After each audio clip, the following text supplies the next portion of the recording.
ఓం శ్రీ గురుభ్యో నమః. అందరికీ నమస్తే అండి.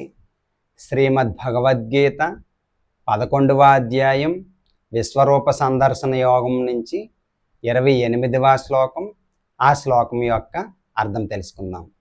యథా నదీనాం బహవోంబువేగాః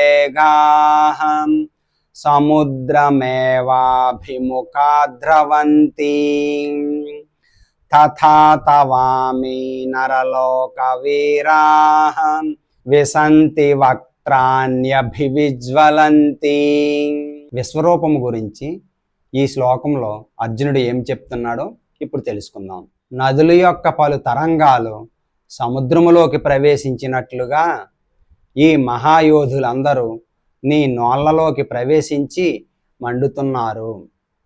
విన్నారు కదండి ఈ శ్లోకం యొక్క అర్థం. రేపు మరొక శ్లోకంతో మళ్ళీ కలుసుకుందాం. హరే కృష్ణ.